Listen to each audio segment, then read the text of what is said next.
UFC Vegas 37, Anthony Smith. What an absolute legend. Yeah, no, I think it was quite expected. We called the fight. I think both of us. I didn't expect it to happen that quickly though. It was Exactly the same. I have proof that we actually predicted, or I predicted, a fourth round submission for Anthony Smith. But I mean, getting it done in the first round. Yeah.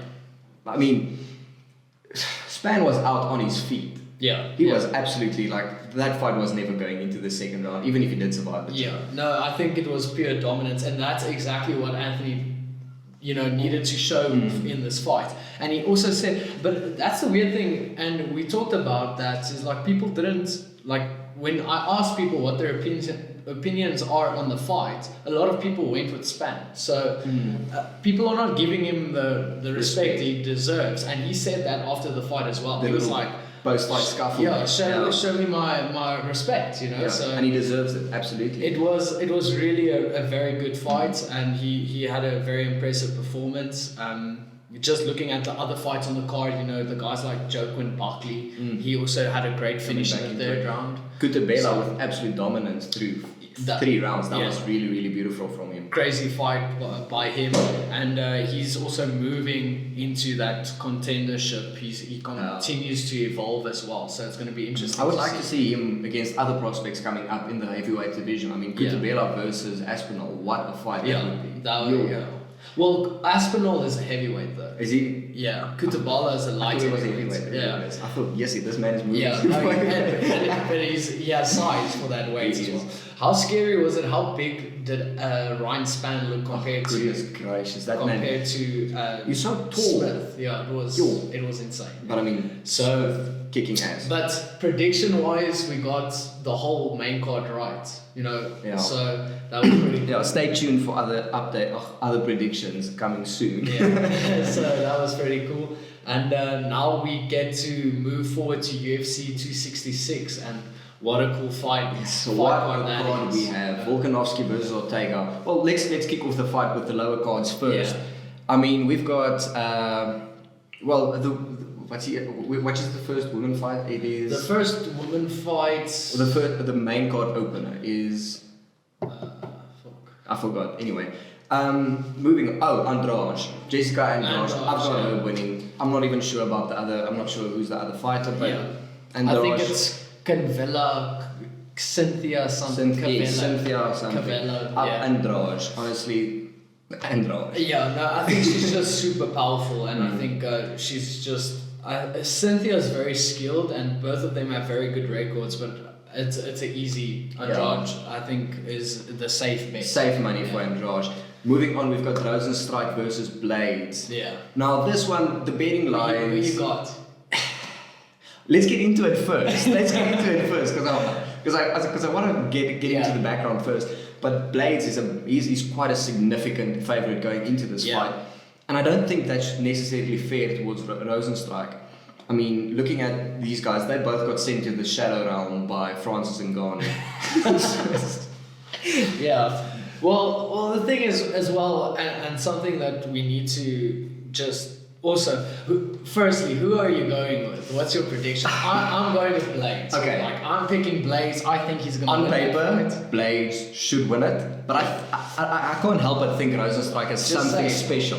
I've got Rosina Rosenstrike winning this fight. Okay, so we have some differing opinions there. Hear me out. Okay. Rosenstrike has losses, okay? So he has losses. He has losses to Francis Ngannou, but just looking at the guys he has fought, he has never fought a wrestler. That's true. Never. That is true. He's knocked out. He knocked out that Sakai, Augusto Sakai, whatever. And he has impressive finishes over these guys in the early rounds of a fight, but he has never been tested against a wrestler. And what happened to Darren Till and Derek Brunson? It doesn't matter how good your stand-up is or how good you think your stand-up is. If someone can isolate you and take you to the ground and basically just ragdoll you, unfortunately because I also like stand-up fights, but I do think Blades is just too good for him. I don't think Blades. I think his takedowns can be very, very sloppy, especially his double legs. Yeah, that's an interesting point as well. Yeah. I think Bisping said it in the last. I went and rewatched the fight against Lewis, and Bisping mentioned that, listen, this man can get really, really sloppy with his double leg takedowns, and we saw it happen against Derek Lewis, and we saw him absolutely get clocked. Yeah. By Derek. Well, that's the thing. Do you rate Rozenstruik's stand-up better than Derek Lewis's? Technically, yes. Absolutely, I do think so, yes. but I do not. Well, he does have power as well. Yeah. It's a very hard. It's all a very heavyweights hard, have power. Yes. That's something. It's just some of them have exceptional power, like Francis and like Lewis. Yeah. But they all have power, and they all can knock you out in one shot. I saw Rozenstruik. He basically knocked out over him with one shot. Yeah. The man has power, and I do believe that he has his takedown defense. His takedown defense is good enough to keep it standing and to go technical kickboxing with blades. And if the fight stays on the feet, most definitely. Like Rozenstruik takes that. I don't think Blades is a very good stand-up fighter. Technically, he's not great, and he exposes himself a lot in exchanges, especially going forward. So it's going to be interesting to see what Blades does. Like, does he pull Rozenstruik in and then shoot from there, or does he rush forward and, like with Lewis, almost tries and opens himself up for that take? I mean, we know Rozenstruik is vulnerable to getting rushed. I mean, he got rushed by Francis Ngannou, just throwing massive bombs. He got clipped within 20 seconds. Yeah. So, I mean, that can definitely happen. I still got Blades though. You still got Blades now. I've got Rozenstruik because I'm thinking, okay, Rozenstruik has only 2 losses on his record in MMA point. And that is against the interim champ and the undisputed champ, Francis Ngannou and Cyril Gane. Yeah. And I mean, I think how I rate Cyril Gane. I don't think there's anyone in that division that holds a candle to him. Yeah, well, but I don't rate Cyril Gane. We'll get into that later. We'll get into that later. Next up, Robbie Lawler and Nick Diaz. It's going to be such a cool fight. I actually watched their first fight this morning again, and what a scrap! Yeah. Something I saw, and it's something that I think Nick Diaz. First of all, I think Nick Diaz is going to win this fight. That's my prediction. But something I saw Lawler do actually in his fight with, who's that guy he bloodied up? McDonald. Yes, Rory McDonald, is in the boxing exchanges. He kept on stepping in with his foot on the open side. So he stayed on the inside of Rory, and I do not think he can do that with Nick Diaz. I think his boxing is much better than McDonald's, and I think he's going to make him pay if he continues to do that. Yeah. That being said, Robbie Lawler is he's undeceivingly strong. Like, he doesn't look like a big strong guy, but he's super powerful and he's very explosive. Both of them are old. Some getting to the tail ends of their careers. Definitely, and they are not in their primes anymore. But this is the people's main event. Oh, absolutely. This is going to be so cool. I can't tell you. I was sitting so hard thinking, yes, Lawler or Diaz, who's going to win? And I just decided, who's going to win? I'm going to win because I'm going to watch this. Yeah, definitely. The thing is, I think you're right with Diaz is going to win this fight. The thing is, if we just look at paper at these guys' last fights, Diaz's last 2 fights was a no contest against Anderson Silva. Yeah. And before that, it was against GSP. So those are big guys. It's so long ago. His GSP's fight was 8 years ago. Yeah. And you got to think, is Ringrust the real thing?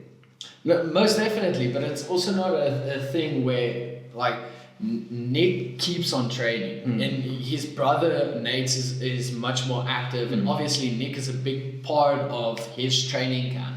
So it's not like he's been sitting on the couch smoking weed. Although he has been doing that. He's been doing that as well, but he has been constantly training. Yeah. And I actually think with someone like Nick, he has the personality, he shows up every single time. And his brother has that as well. So it doesn't matter how long time they take off, they will show up on the night. And I really hope they do. This man does triathlons for fun. Who does triathlons for fun? Yeah, that sounds exhausting. Oh, that goodness gracious. Yeah. And I mean, Lawler is coming off, he's on a skid right now. He's coming off losses against losing streak. Colby Covington made him look like I don't want to say it was. And then he had the unfortunate loss against Ben Askren. That was as unfortunate. Well, which I actually think he looked very good at. He did. You know, he was super dominant from the start, and he actually hurt Ben. 99% of the times, the guy that's on the bottom gets knocked out. Yeah. Askren had no right to stay standing there, but the man, I don't know what he's made of, but he's made out of granite or something. But he had no right to stay conscious in that fight. Well, I'm glad we're in agreement. I think Nick Diaz is going to take it. What's your method? What do you think happens? I think Nick Diaz actually finishes him, and I think it's going to be quite soon. I think it's going to be a second round TKO finish. Second round TKO. Yeah. I think going off the Askren fight, I can see something like that happening. I can see Lawler punching himself out a little bit, and then Diaz coming in with a submission win. I mean, don't forget, this man is a third-degree black belt under season That's racing. very true. He is a bad man on the ground. So I've got Diaz, but I've got him a little bit later, finishing the fight by submission. Yeah, cool. We'll see. We'll see. Then we've got Shevchenko fighting again. I mean, what can we say? I'm not even sure who she's fighting, but Shevchenko's gonna just run through her. Yeah, Shevchenko is on. I think the only losses she really has in the UFC is against Amanda Nunes, and she is on an absolute tear. Her opponent is on a 5-fight win streak. So it's not like they're giving her a can. Yeah, she's not fighting a tomato can. Yes, but this is the bullet. Yeah, and the thing is, well, is just she's just so much. There's such a big gap between let's say the top 5, and then you have the champion. Yes, absolutely. The bridge you have to get it's crazy. Insane. I've seen her training with Moreno as well, the men's flyweight champ. Yeah, and I mean she's sparring with him. Like they're going shot for shot.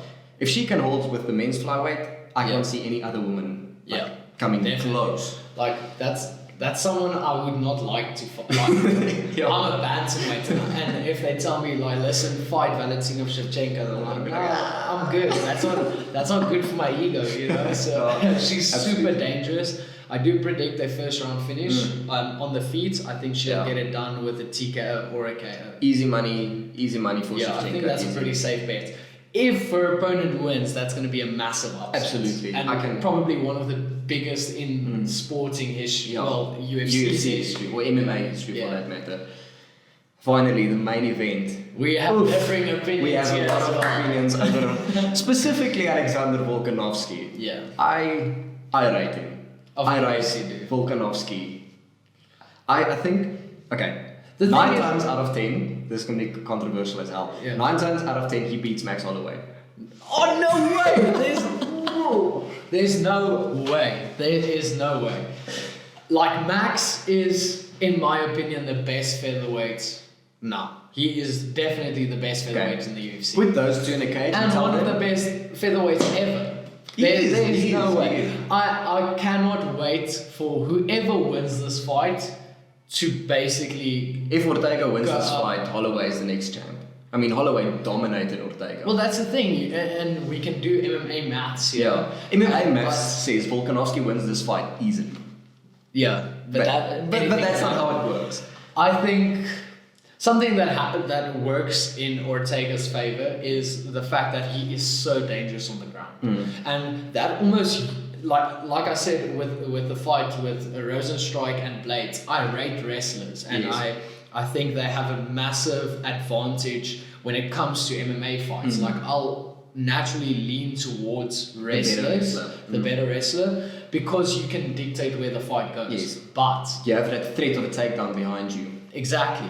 But I do think with Ortega's submission game, I think you can utilize that wrestling. He's not 100%. Yeah, he's not scared of getting taken down. And he's also not scared of the stand-up exchanges. Like he fought Korean Zombie, who I think is also massively underrated, and he is a very good stand-up fighter. Yeah. And is Volkanovski's stand-up better than Korean Zombie? I do not think so. The thing is, you can do MMA maths here again. Yes. So Volkanovski, there were rounds against Holloway where he outstruck him. Yeah. Where he went shot for shot with the best striker in the featherweight division. That's 100% true. Holloway's the best striker. If you put him in a cage with Volkanovski and you tell them K1 rules, he beats him up. Easily. You put them in a boxing match, he beats Volk. Yeah. But Volk has that takedown. He's a superb wrestler. Like a superb No, he is, wrestler. definitely. What's your prediction? My prediction is Volkanovski, he gets stronger and stronger and stronger the longer the fight goes on. I can't, if Ortega doesn't finish him quickly, I don't think he can win this fight. So I've got Volkanovski winning by decision. Okay. I don't think Ortega's gas tank can keep up with him. Okay. Well, that's the thing, and it's actually such a cool almost finale, because watching The Ultimate Fighter as well and watching these guys interact with each other was super interesting, because there wasn't really bad blood. They tuned each other a little bit. They played some pranks on each other, but there was not really too much personal going on to this fight. Exactly. Absolutely not. I'm going to go the other way. I think Ortega takes it. I think he wins this fight via submission. I think Volkanovski is going to get caught in a wrestling exchange. And I actually do think that Ortega has firstly the fitness and the grit to weather a 5-round fight. So my prediction is Ortega gets it done in the 3rd round via submission. The thing is, where we differ on that submission, I think Volkanovski, don't take away from him, he is a brown belt in BJJ. He isn't bad on the ground when it comes to grappling exchanges. I don't think Ortega is good enough to catch him in the first 2 or 3 rounds in a submission. And just for that reason, I have to give it to Volkanovski. And I think he's going to dominate. I think Volkanovski. I think the real winner of this fight is still Max Holloway, the best featherweight in the UFC. I would love to see a trilogy match. Most definitely. Absolutely. Especially after let's be honest, like on paper, yes, Volkanovski won 2 of those fights, but did he really? That's the thing. And a lot of fans are saying he didn't. So a trilogy fight would be amazing, and if Max wins that, you can actually see a long-term rivalry. Not only a 3-match trilogy, but now it can move over to 5 matches, and you can see who's the best out of Absolutely. The thing is just Max Holloway, a lot of people say he won that fight, but I don't think it was robbed. I don't think Max. I know you think Max was robbed. He was robbed. But I don't think. I wouldn't have been mad if the judges gave it to Max. But I'm not mad that they gave it to Volkanovski. I might be a bit biased as well. I'm a massive Max Holloway fan. I am a big Volkanovski fan. I don't know. There's just something about him. I really like him as a fighter. I'm in a very small minority there. Well, being a real Volkanovski fan. I can't wait for this card. It's going to be cool. UFC 266. It's going to be an absolute banger. Very excited.